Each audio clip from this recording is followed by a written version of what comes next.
getting back in shape. Because I have no choice now. Yeah. Got my results in, guys. And they weren't good. So, I have to do this and get on some diet situation. So, I'm annoyed. Anyway, so I'm gonna share with you my journey of getting this weight off of me. So, yeah. My mood, guys. I was not happy yesterday when I got the result. I wasn't surprised. I'm gonna be honest. I wasn't surprised, but it still kind of knocked me down a little because now I have no choice. I have to get this weight off of me, and I have to cut out a lot of different things that I can't eat anymore. If I eat it, it has to be in a very small portion because your girl, yeah. Anyway, so I'm just gonna finish doing some more workout, and then I have to go to the nutritionist, dietitian, and sit down and talk about what she recommends. Yeah. See y'all, guys. I'm using the toaster grill. That's called toasted grill. And so this is all veggie. This is cauliflower rice with some beans and corn and some carrots, and then I have some salmon going on here. Yeah, my diet my diet has changed. I'll talk about it more, but this is gonna be what I'm gonna eat now.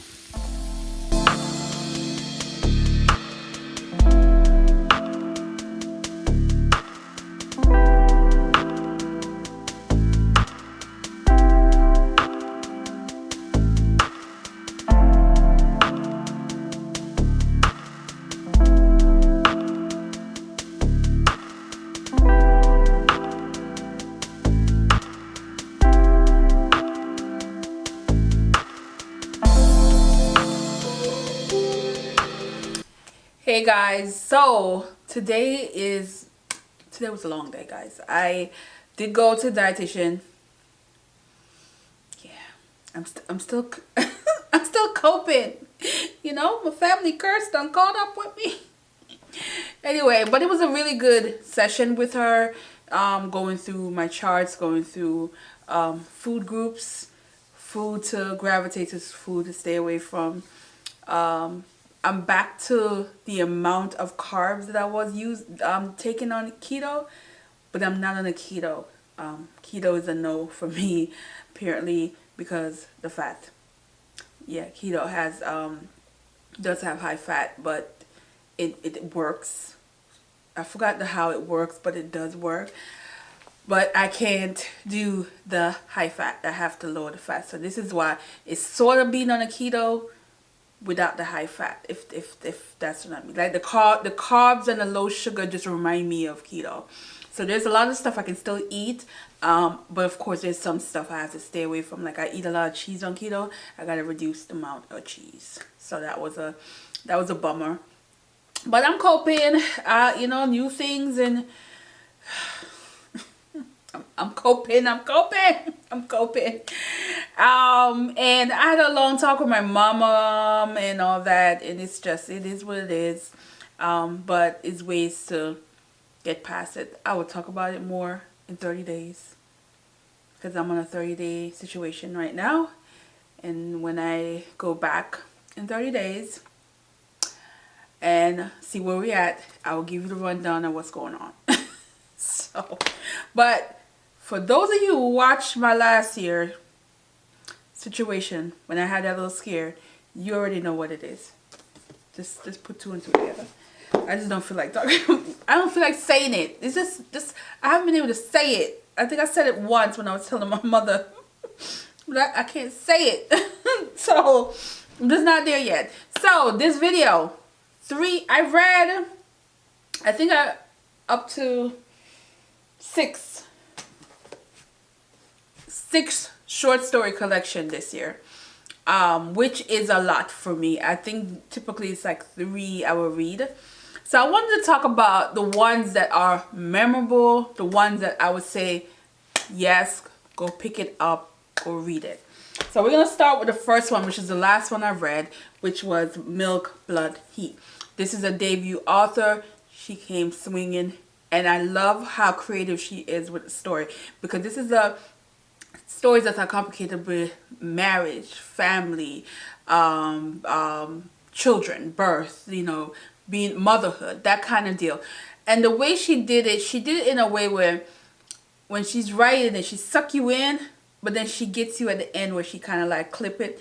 But she did it in a way that it felt very like old school writers, how they used to tell these short stories.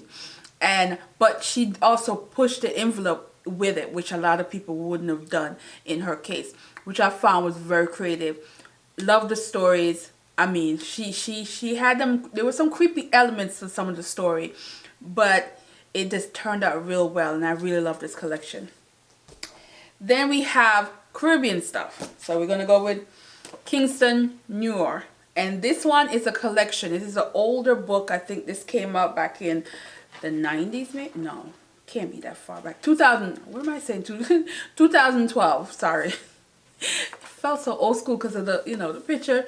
2012 this came out, but what I love is a lot of your Caribbean favorites in this. So those of you who want to read a Marlon James and haven't read one yet, or you want to read a Kai Miller or Leon Ross, that's, you know, had a big book out this year, and Patricia Powell, those authors, they all have stories in here.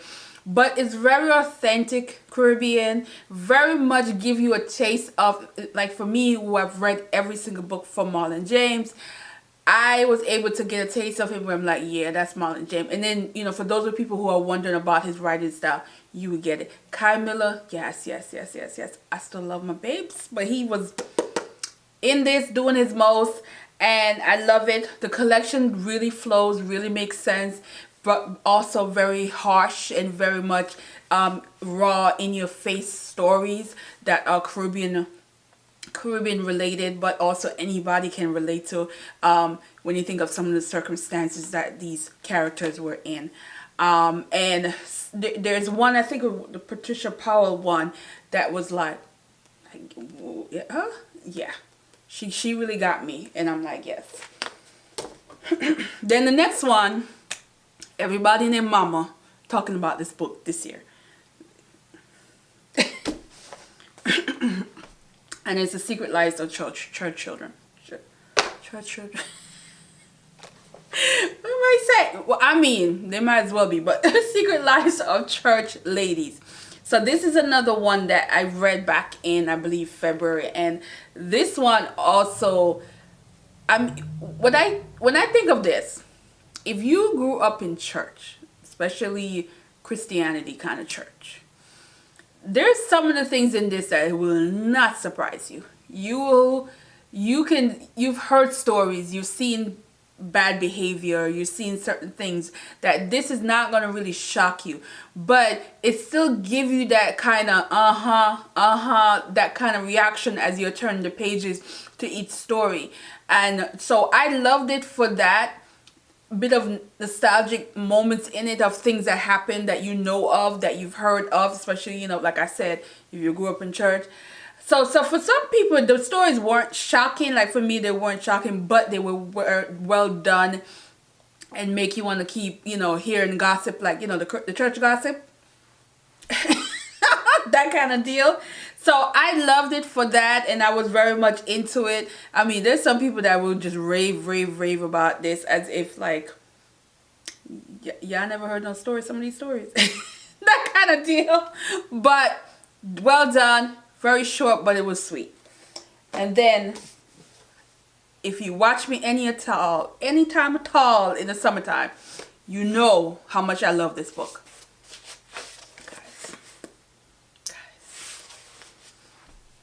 Tropic Death. Now this is a Harlem Renaissance short story collection. Every story is about a death. Whether it's a death of natural, death of circumstance, death of you should have died, death of, yeah, you get all of that in this. And again, this is the only book from this author. This is the only book. This was a journalist that decided to write a book, a short story collection, and was supported with a lot of the grades, you know, the Jesse and all those people back then in the early time, and supported this. It was also out of print for years, I think 30 years or some crazy numbers. So a lot of people didn't know about it, but it's out back. And I'm spreading it. Now, if you like short story collection, you enjoy this. If you don't, you know that might not be for you, because if you are not familiar with the Harlem Renaissance, they have a lot of open ending. And when you have short story collection like this, that's the point of some short story collection. It's to make you think, to make you come up with your own idea of what, you know, coulda, shoulda, woulda, or what you think may happen next. That's the whole point of it, is to make you keep thinking after you finish reading the story. However, some of this is, it's like a little journey that you're on, and different scenarios that you're on with this, that it just felt poetic. Again, a lot of the Harlem Renaissance were poets. So the writing style would just kind of get you. This writing, from the get-go, the writing style gets me. This is my kind of writing style, which is why I love authors like this. I love, you know, Kai Miller and people who are poets, because when they write a story, it's a journey they take you on, and they sweep you in with how they use words. And I'm a fan of that kind of writing style. This one, if y'all didn't know, love, love, love, love, love, love, love it. And I will be treasuring this one. I wish I could get the original. I think I said that the last time, but when I saw the original cover of this, I was like, damn. But of course, the few people who are selling the cover are selling it for some outrageous money. But if y'all ever been like a used bookstore or whatever, and y'all see this, the original cover to this, y'all let me know. Let me know. Because the cover for this is just everything. And I wish it, you know, I had the original cover. I mean, this is all boring to me. The cover is just not that great. When you see the original cover, you understand.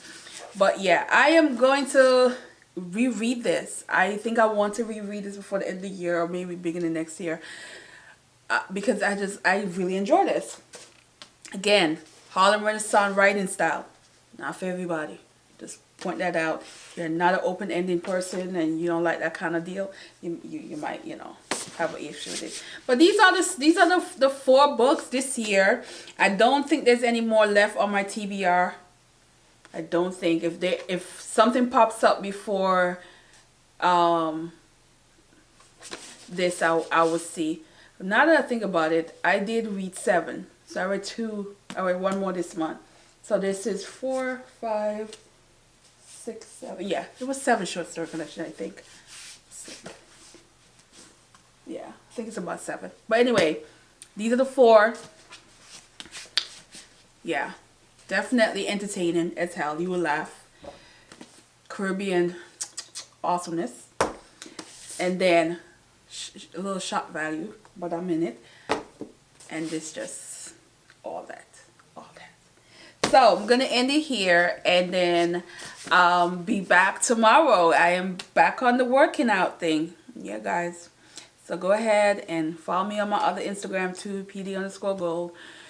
It'll be back to regular posting of fitness stuff and stuff, maybe what I'm eating, because I have to spice it up. I cannot be eating some of this food that they want me to eat and not add some little something. I have a cookbook. I have 2 cookbooks that I got. No, 1 new cookbook I got this year from a publisher, which I was so happy. I shoot my shot and slide in the DM, and they actually sent me the book. And I know there's some healthy stuff in there, so I'm going to definitely check it out. But yeah, guys, life, get me. It got me. For Lemondia. Got me. So anyway, thanks for watching, and I will see you tomorrow. All right, guys, bye.